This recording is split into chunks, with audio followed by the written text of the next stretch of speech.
Hello, everybody, and welcome to episode 5. I'm going to need more fingers for next time, aren't I? We've been ranking up the numbers now.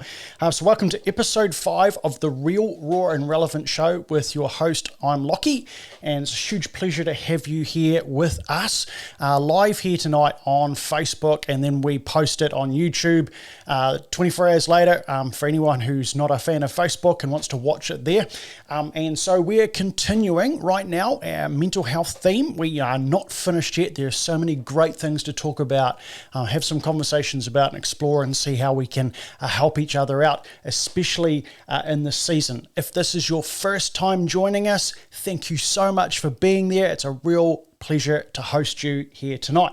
So as I mentioned, we're continuing our mental health series and with another great guest shortly. Certainly relevant in the time that we're all living in right now, and it's very real for me as well. I'm on this journey with many of you out there. Some of you know my story, and I hope that what we share tonight, it fits the raw part a little bit as well, because it might bring up some issues for you that you want to explore, or you just want to have a bit of a think and a pray and talk to somebody about. It's totally okay. You've got our permission. Before we get to our guest and some other little bits that we want to share with you, if you like what we're doing here, you know what to do. Like, share, comment, just keep hitting those like buttons on the live show. Hit the love heart thing, not the sad face. Someone did a sad face one week and I'm like, I'm not quite sure. Maybe we upset them. I don't know. But if you like what we're doing, hey, we really appreciate the cool feedback. Say hello if you're there again in the comments. The last few weeks, it's been inundated with all our Auckland friends, which is really, really cool. So please feel free to say hello, leave questions, comments, all that sort of stuff. So again, please like, share, and comment. If you're wondering, again, how to support us, it's nice and simple. You're here. That is supporting us. But if you'd like to contribute something to help the show carry on, we have a thing that we've got set up called Buy Me a Coffee. If you just go to the website buymeacoffee.com/Lockie. Sorry, I'll get this right eventually, and I'll post a link here in a second. You will get to the right place, and you can support us if you'd like to, but I'm just really happy that you're here.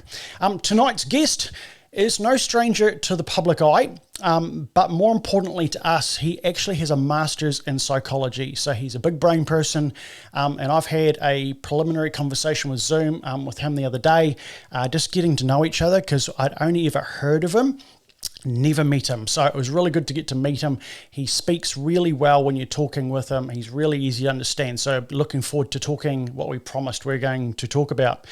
Maybe you're thinking that you would like some help, but kind of anxious where to start. And I think it's kind of a funny thing when we talk about, talk to somebody to get help, is if you're already anxious, talking to a stranger, that's a little bit daunting. Well, this show's for you because we're going to talk about that.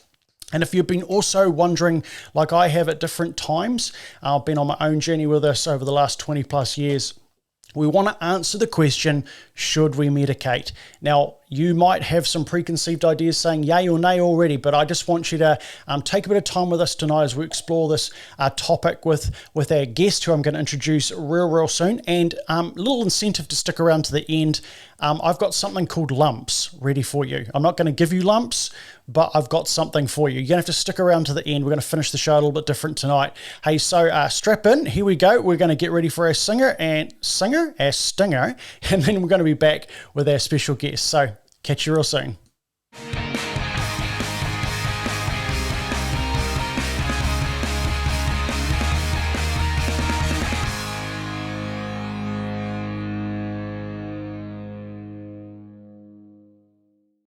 Well, joining me now on the Real, Raw and Relevant show, it's my pleasure to introduce this season's guest. He has been a radio show host, so he knows how to talk to people, which is fantastic. He has a master's in psychology. Did I get that right? Sure. Psychology, cool. And he's also the host of the Active Intelligence show. So it's my pleasure to welcome Aaron Ironside. Welcome to the show. Hey, Lockie, great to be with you. Cool. Now, I've got to ask, the name, Ironside, does everyone ask you about that? Because it sounds like a pretty grunty, manly name. Well, it was a pretty cool name for beginning a broadcasting career, that's for sure. Certainly, I spent my childhood having older people asking me where my wheelchair was, which was a reference to a TV show that I was way too young to have seen of a TV detective who was pushed around in a wheelchair. Ah, okay. Well, that makes some more sense because I'm thinking as you were saying that, I'm going, I cannot think of anyone with Ironside in a wheelchair. But anyway, way before my time as well. Hey, thank you so much for joining us. We've got some very specific things that I was really keen to cover off with you, especially since you've got this master's in psychology, and we did have a full disclosure here, we had a bit of a Zoom conversation the other week just to make sure we're on the same page and see what we could talk about.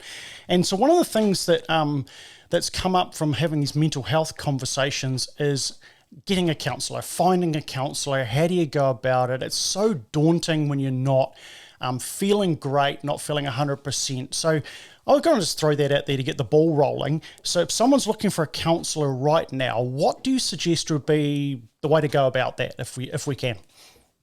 Well, I certainly know for myself as a counsellor that the majority of my clients come from either referrals from other clients, which is Right. always kind of handy. You know, Aaron's helped me, he might be able to help you, or perhaps some other trusted person. In my case, it's often a pastor who will refer people from his community to see me for counselling as well.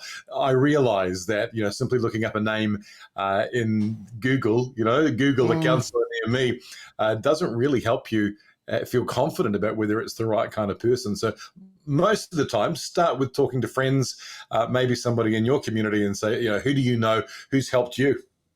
Now, do you, this might be a little bit of a tricky question.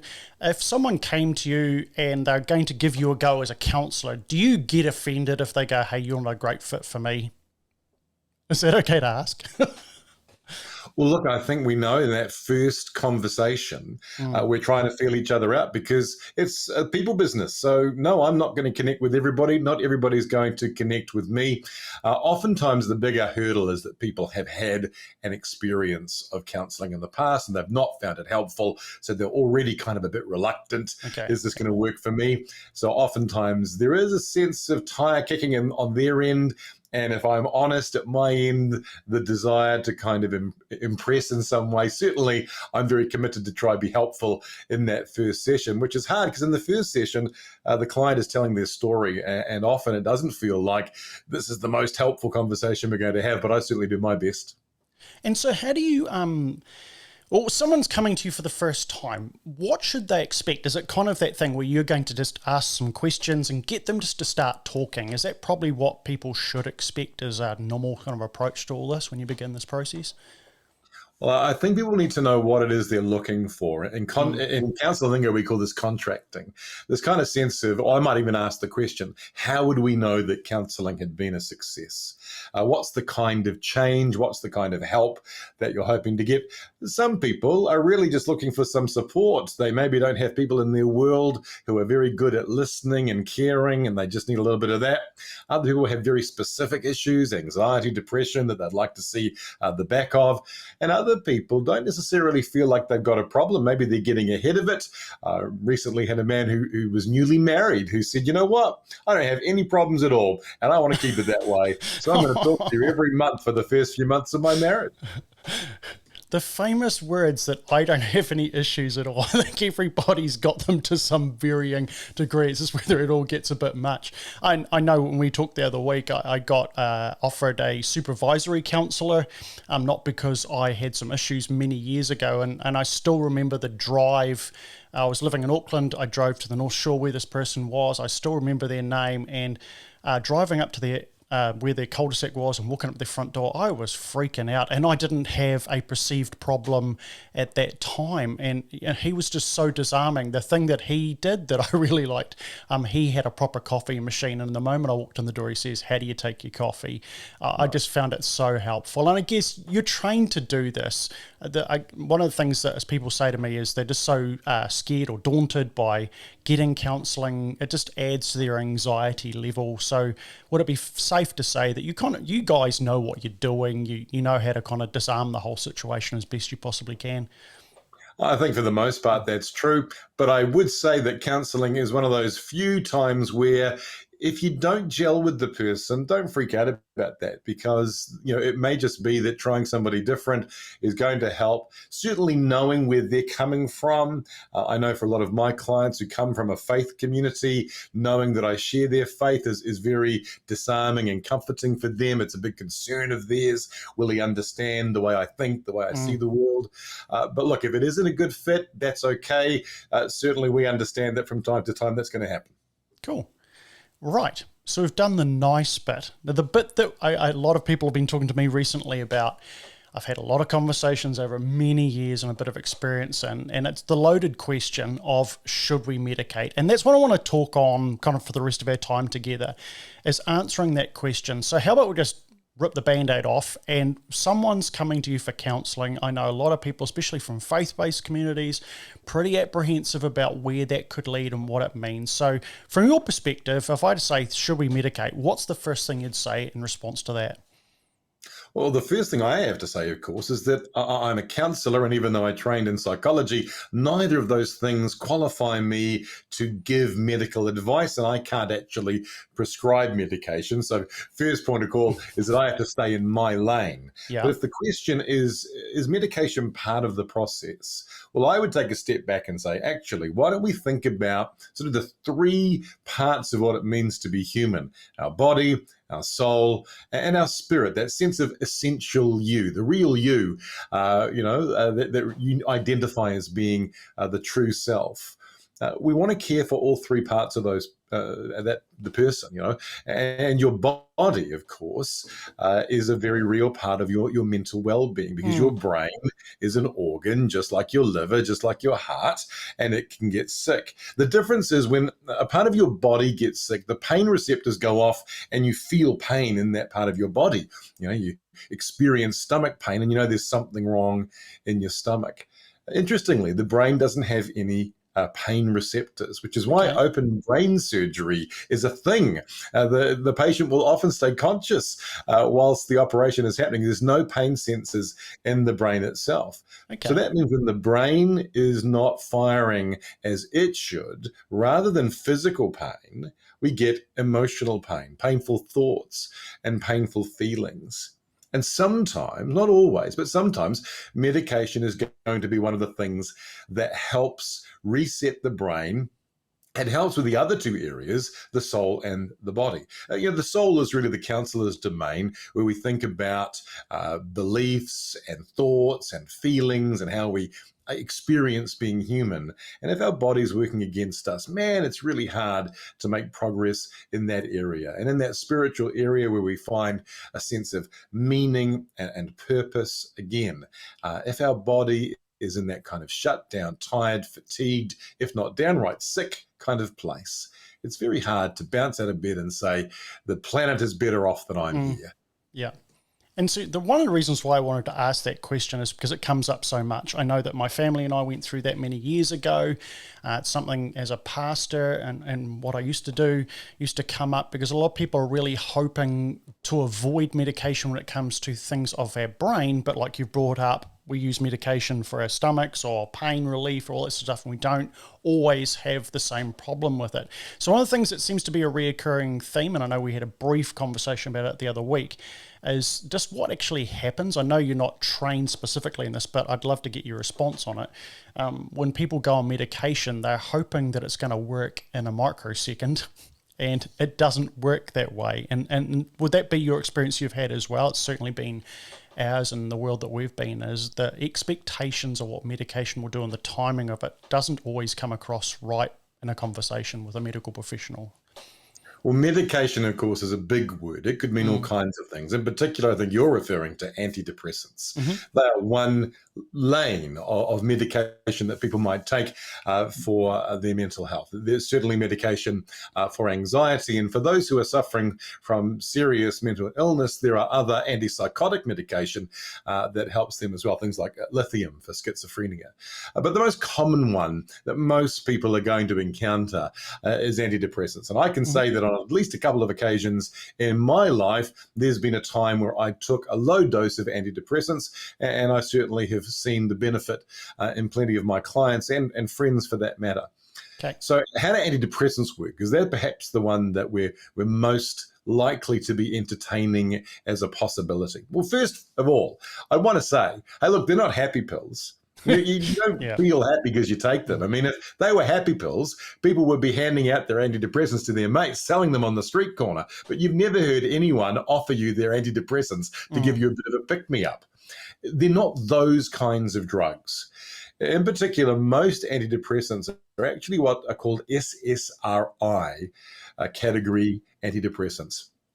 SSRI stands for selective, as in that it targets one thing. Serotonin, that's the thing it's targeting. Okay, it's a word we've heard a lot. Reuptake inhibitors. Right. Selective, serotonin, reuptake inhibitors. All right, so that sounds complicated. What's that all about? Well, serotonin is the neurotransmitter that your brain releases when you're under stress, when you're feeling down, and your brain is trying to help regulate your mood. So it releases serotonin to help you, in a sense, get back to your normal self.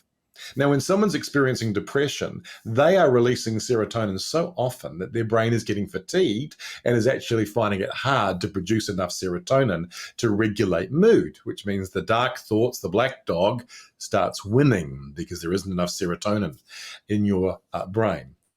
Now, the way serotonin works is that in the synaptic gap, that's the gap between two neurons, this little area called the synapse, serotonin is released and then it's later reabsorbed, reuptake.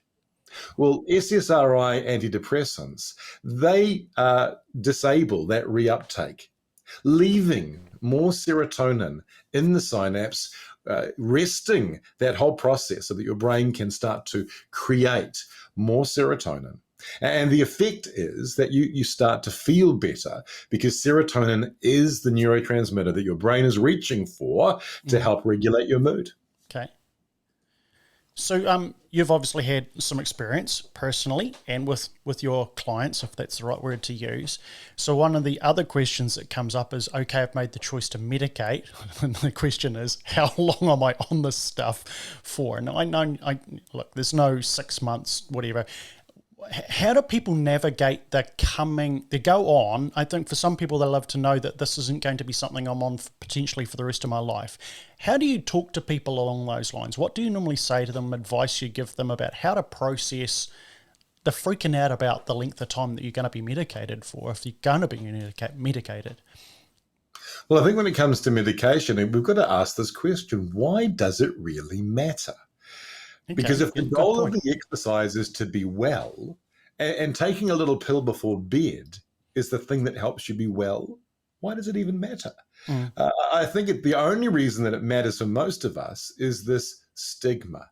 Because we believe, unlike any other part of our body, that we should be able to heal without any assistance from an external source. And so we want the sort of badge of honor that I've beaten depression and I don't need the pills anymore. Does it really matter? Is it that important that you break free of the pills if really the only problem is that there's a stigma in your mind that taking the pills means something? It means I'm weak. It means I can't handle life. It means I can't deal with my stuff. And that getting off the pills means that I can, and that's actually what I'm shooting for. So I think the first port of call is, you know what? Better deal with the stigma. What if taking the pill once a day for the rest of your life would be the difference between being well and never, ever having that depression ever again? Would that be okay? Now, that being said, it isn't a given, of course, that you'll necessarily have to be on it forever. But I think it's a good question to sort of square away right at the beginning. It kind of depends on the nature of your depression. If your depression is strongly linked to an activating event, the death of a loved one, the loss of a job, something serious has happened in your world, then chances are you may not have to be on the antidepressant for a long time. But if you have what's called endogenous depression, in other words, much like the diabetic whose insulin production in their body is not sort of healthy and normal, if there's something wrong with the serotonin production in your brain and you have endogenous depression, in other words, there's nothing to be depressed about, it's just more biological rather than event-based, it might well be that you will in fact be on antidepressants for the foreseeable future, in which case I refer you to the earlier point that if the goal of the exercise is to be well, does it really matter? Now, the bit that really does matter for people, the stigma shouldn't be a problem. We should try and get past that. The bit that is a real problem, a real barrier, are the side effects. Right. That for some people, the side effects are so lousy that they're not sure which is worse, being depressed or feeling like I'm walking through molasses because this pill is making me feel foggy and numb, and it's dialing down not just the depressed feelings, it's dialing down all the feelings. Now, that is a genuine issue, and that's one that you have to navigate with the doctor. Now, you brought up that about this dulling down. Is that what all of those types of medications do that we're talking about? The SSRI. So I've made notes. They're taking the highs and the lows out? That's the way someone's explained it to me. So you can get on a bit of more even keel, not better footing to deal with whatever's going on in your life. Help you through that season. Is that the right way of looking at that? Well, essentially, that's why we tend to use the word regulate rather than even out, certainly though it's the experience of a lot of people that the side effects are often as troublesome as the thing they're trying to cure. At that point, I have to also point out that doctors have, in a sense, a limited understanding of how antidepressants work. And so there's a kind of an analogy that doctors and psychiatrists use to think about this kind of medication. It's the analogy of a lock and a key. The idea being that your brain is like the lock and the antidepressants are like the key, and sometimes we're using the wrong key. We've not unlocked the well-being yet. And so it's also not uncommon for people to feel like this particular antidepressant really isn't working the way I hoped. Well, don't freak out about that, because there are actually a few to try. And to know that this lock and key analogy is, in fact, a good way to think about that problem is to go back and say, can we try something different? The other issue, of course, is to make sure that you are getting regular blood tests that indicate the level of saturation of the drug in your bloodstream, because there are thresholds that need to be maintained for the drug to have its proper effect. But in the end, this is the bit that people don't like, is that it's too much of a journey to kind of happen upon the right answer. And so what you get often is this sort of self-medication. People will often say, oh yeah, I took the pills for a couple of weeks. I didn't like the way they made me feel, so I just stopped taking them. And of course, we wouldn't do that with any other medication, or we shouldn't. We should go on and off medication under medical supervision. Now, I love the fact you brought that up, because that is from the world that I've come from recently, where people would ask my advice about medication to someone who has no medical training, but you are in a counselling kind of role. And we've always said, and we've been pretty clear about it, we do not make that decision for you. You talk to your doctor about it. And I think that's probably the safest position to be on all that stuff. Even if you're feeling great, go back and talk to your doctor. Your doctor put you on it in the first place. You brought up about that stigma thing. Maybe this has been cathartic for myself. After everything we went through in the last few years, last year I started taking a particular little pill. And in my brain, I'm thinking, excuse the pun, 3 months. I'm doing this for 3 months. I'm not doing it anymore. I have some pride in myself, the stigma thing. It's been 12 months and I'm still on it. And I'm now in a position where I'm going, you know what? I'm probably going to stay on it for a little while, because not that I want to be dependent on something, but I know that I need the help. And maybe me saying it out there hopefully is going to help someone else to not feel so bad, because I'm so amazing. Then if Lockie needs it, maybe I need it. I don't know. But do you mean that stigma thing is hard to break through? It's easy to say, but it's when it comes down to you go, I really hope it's not me. The first time you went on some medication, did you think that was going to be an issue for you? Were you embarrassed by it? I know a lot of people, including myself, have been, and probably still are to some degree. So. Well, I think when I was younger, the first time that I took them, I definitely wondered, was this a sign that I was crazy and not sort of able to cope with real life the way that other people were? By the time I took them again, I understood how they worked and how they were a benefit. And it's interesting, this word dependent, being dependent on it. That's the language of an addict. And of course, see, that reminds us that we're still thinking of them like happy pills. Yeah. That we wouldn't want to get addicted to them, but they're not happy pills. Addiction is not the issue. Dependence is not really the problem. What we want to find is things that work and combinations of things that work. Now, the thing that I think everybody realizes is that medication will not address the causes of the depression. It won't help the loved one return to you. It won't make that job come back or that relationship get restored. And so it's not enough. It's not a cure-all. It's not a silver bullet, but it might be critical. And here's why. One of the big symptoms of depression that medication assists with is what's called thought control. When people are really struggling with depression, they often will say something like, man, I just cannot get my brain to stay on task. It's kind of like there's 1,000 thoughts competing and they cannot get their brain to sort of rein it in. When we've got good thought control, we can make ourselves concentrate. You know, when you have to fill out a form online and you tell your brain, concentrate, fill in all the boxes properly. And you can do it. But when you're depressed, thought control is one of the issues that gets lost. It becomes very difficult. Well, you can imagine if you don't have thought control, it's going to be really hard to benefit from counseling. It's going to be really hard to apply the other good advice that is going to help you recover.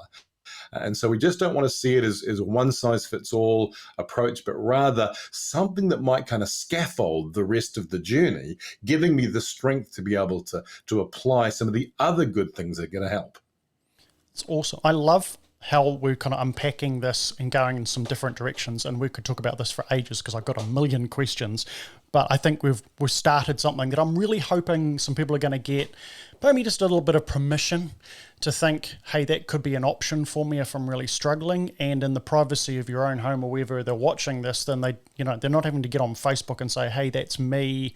You can start getting some help. I know when I first went to the doctor and talked about what my issues were, I didn't think I needed something for my brain. It's just that I was finding it really hard to switch off.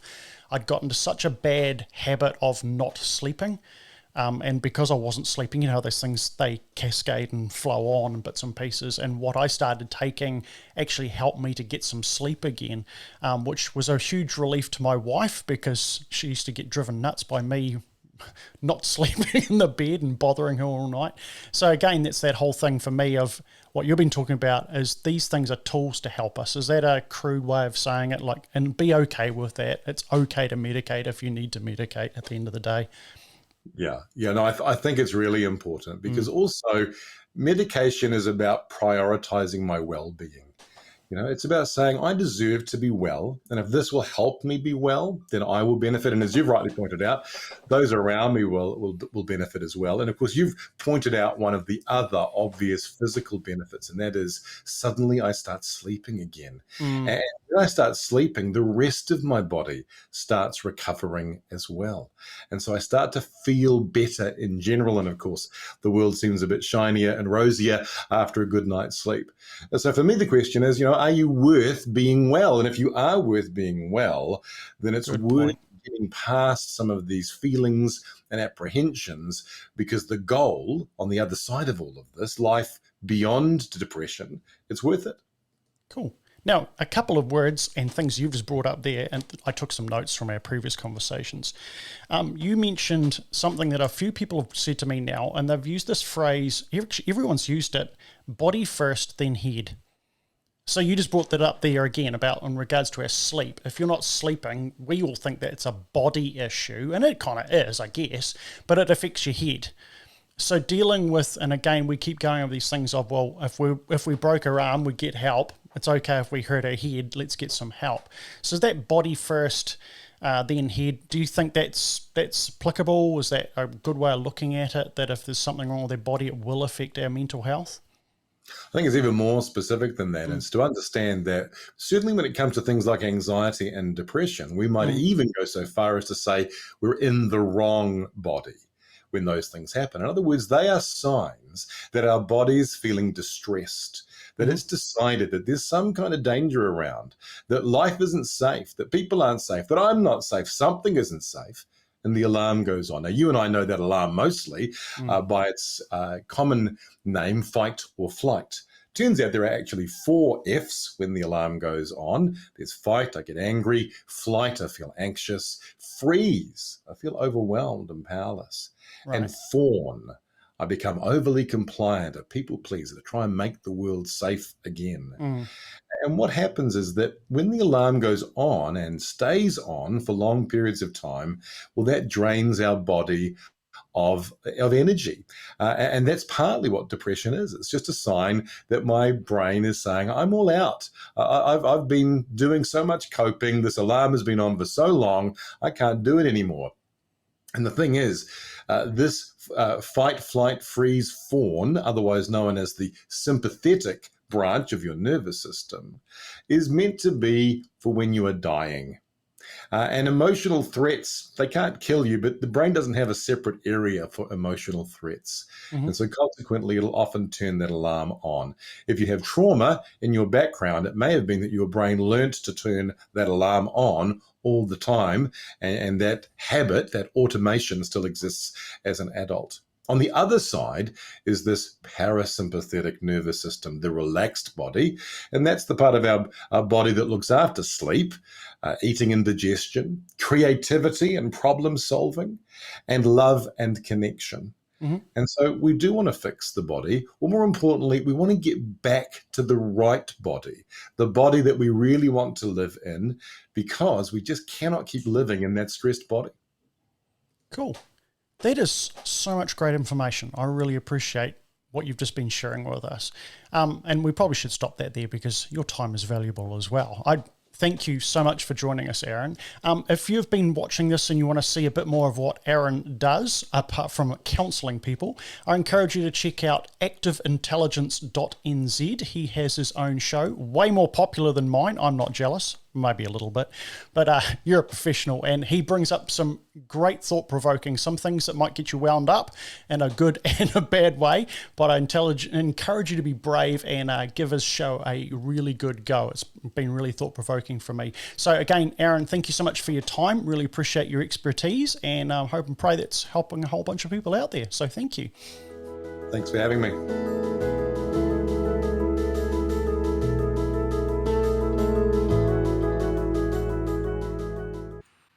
Well, I hope you enjoyed that interview with Aaron. I certainly gained a lot from my conversations pre us doing a show tonight and what he's been sharing. I hope you took some notes. And again, we say this every week. There's a lot that we talk about in each one of these interviews. They're not like a 5-second thing.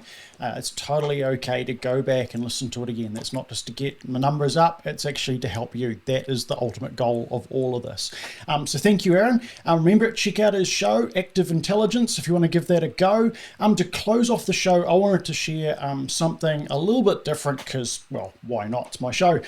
So some of you will know that for many years of my life, one of my creative outlets was to actually write songs. That's what I did for all sorts of reasons, in churches and bands, and even from when I was a young kid, teenager, in my mum's garage in Invercargill.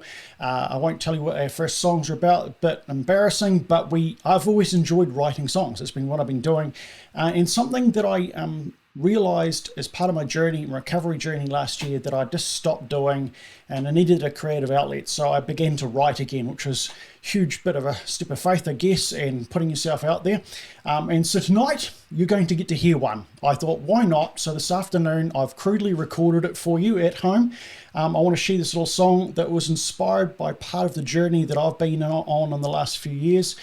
So I hope you enjoy it. So before we roll that clip, hey, thanks again for being part of episode 5 of the Real, Raw and Relevant show. We hope makes a measure of difference in your life. Look after yourself, and see you again soon, and enjoy a little song from me. Catch you guys.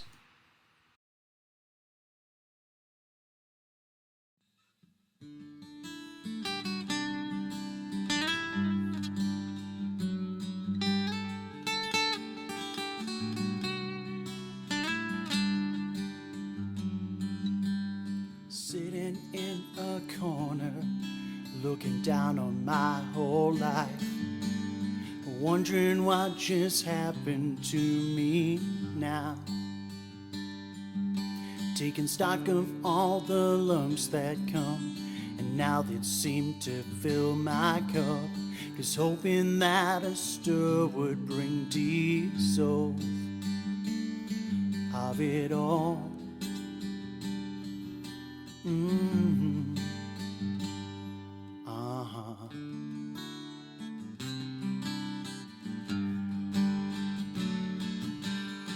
seems there's jokers all around, a sideline filled with many clowns, waiting for my stumble and my fall. Expectations a weighty crown, my fear and dread could take me down. If only I could rise up from this grave.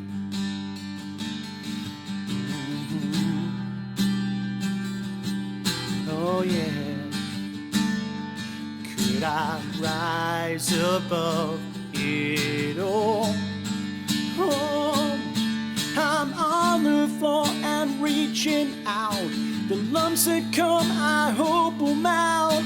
I long for just an ordinary day. Yeah, I take these thoughts of fear and doubt. To push them out, I scream out loud, knowing that my hope will come again.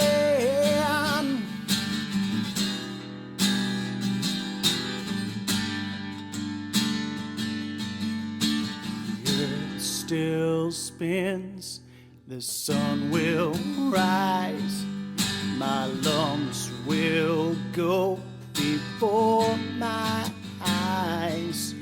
You're here with me, right by my side. My lumps will go and hope arise. I'm on the floor and reaching out. The lumps that come I hope will mount. I long for just an ordinary day. I take these thoughts of fear and doubt. To push them out, I scream out loud, just knowing that my hope will come again.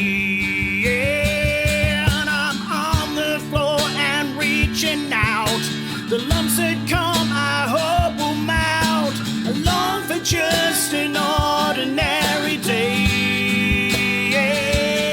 I take these thoughts of fear and doubt. To push them out, I scream out loud, knowing that my hope will come again.